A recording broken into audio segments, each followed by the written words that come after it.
On en vient au choix de la rédaction de ce lundi avec ce chiffre inquiétant. Les associations estiment qu'1 million de personnes a basculé dans la pauvreté cette année à cause de la crise, ce qui porterait le total à 10 millions de pauvres en France, un phénomène en augmentation dans les villes moyennes et dans les campagnes. On fait le point dans un instant avec Amélie Rigaud-Danzo et l'invité du 19-20 ce soir est John Billard, maire de Favry, les présidents des maires ruraux d'Eure-et-Loir.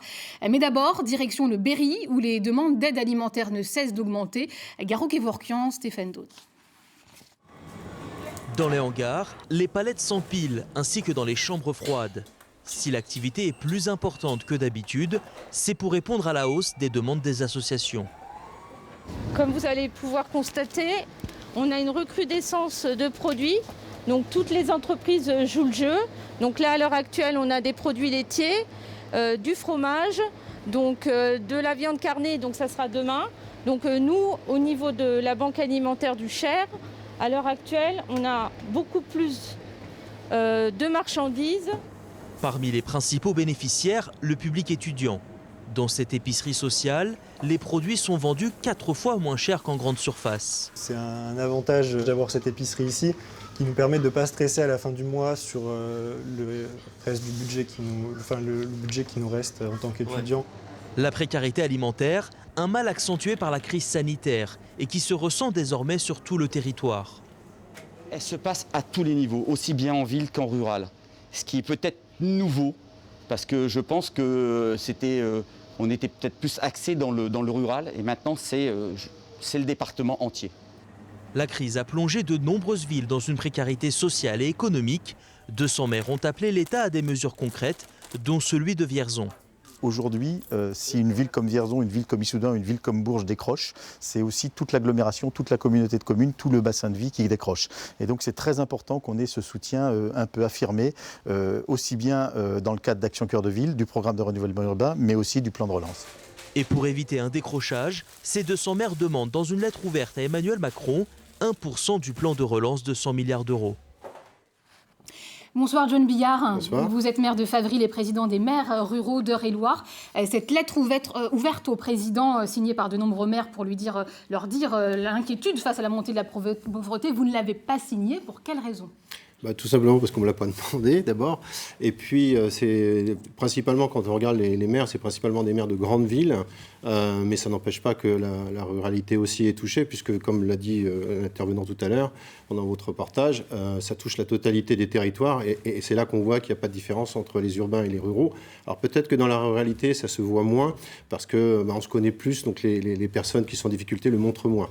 Mais la difficulté, elle est partout la même. On voyait spécifiquement la demande d'aide alimentaire en hausse. Est-ce que vous la constatez également dans votre département d'Eure-et-Loir ? Alors, j'ai pas les chiffres. J'ai pas les chiffres du département de l'Eure-et-Loir. C'est plus le conseil départemental qui a plus de veille sur ce sujet-là, parce qu'il y a le RSA aussi qui est touché par une augmentation de demande.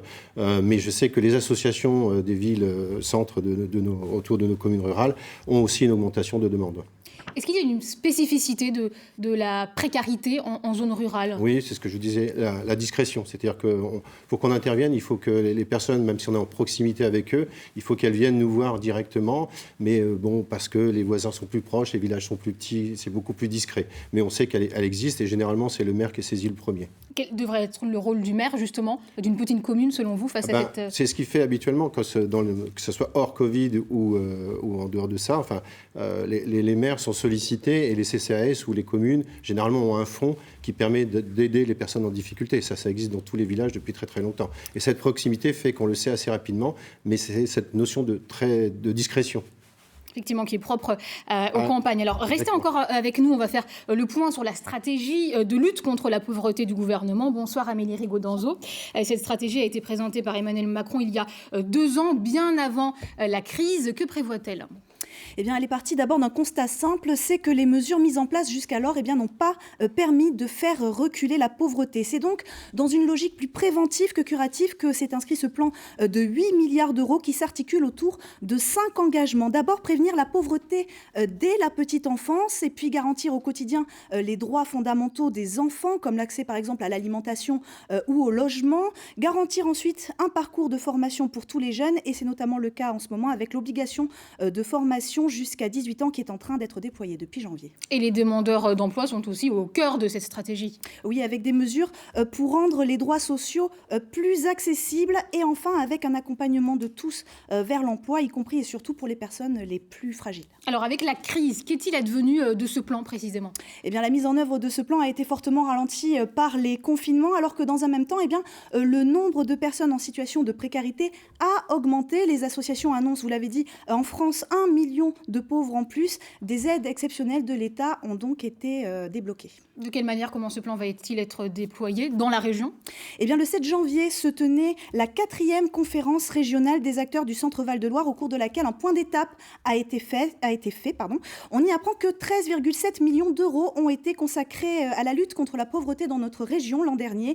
Ils ont servi entre autres à mettre en place 50 projets dans divers domaines. Et pour être plus concret, le plan pauvreté dans notre région, c'est par exemple la mise en place de petits déjeuners à 1 euro et la tarification sociale dans les cantines.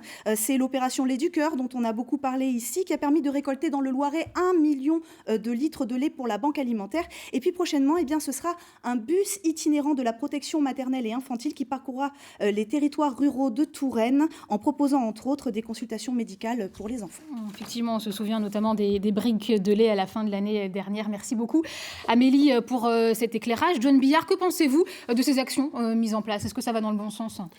Oui, évidemment, puisqu'on est là pour aider la population. Alors après, on voit qu'il y a beaucoup de plans qui ont été mis en place. Encore une fois, la ruralité, elle a été moins sollicitée parce que peut-être que les maires ruraux, étant plus proches des habitants ruraux, se débrouillent par eux-mêmes, mais à aucun moment on a eu vent de toutes ces aides. Selon vous, c'est plus les villes moyennes, les grandes villes qui bénéficient de ces aides ? Plutôt parce que sans doute ils ont une concentration de population touchée qui est plus grande, et donc nous on n'a pas été sollicités pour toutes ces aides. Vous diriez que les habitants des zones rurales sont les oubliés ? Un peu comme d'habitude, oui. Qu'est-ce qu'il faudrait faire de plus selon vous ? Après, tout ce qui a été mis en place au niveau du plan, c'est-à-dire que le gouvernement a mis un plan de relance sur plein de sujets qui doit toucher la totalité. La difficulté qu'on a, et notamment des élus ruraux, c'est d'accéder à ces actions. C'est-à-dire qu'à chaque fois, c'est trop compliqué à mettre en œuvre. C'est-à-dire qu'il faut simplifier la démarche, c'est ce qu'on essaye d'expliquer tous les jours au niveau du gouvernement, au niveau de l'Association des maires ruraux de France, simplifier les démarches pour qu'on puisse aller voir soit la préfecture en général qui vient nous accompagner là-dessus, pour pouvoir apporter des solutions. Parce que les appels à projets, souvent, sont trop compliqués à mettre en œuvre. Donc on va beaucoup plus vite, on est beaucoup plus réactif dans les communes rurales parce que pour le coup on est libre de mener l'action que l'on veut, mais parfois on a besoin de soutien, alors que ce soit de soutien en termes de logistique mais aussi en termes de financement. Voilà, c'est ça qu'il faudrait faire. Très bien, merci beaucoup John Billard d'avoir été notre invité ce soir. Vous êtes maire de Favril en Eure-et-Loire.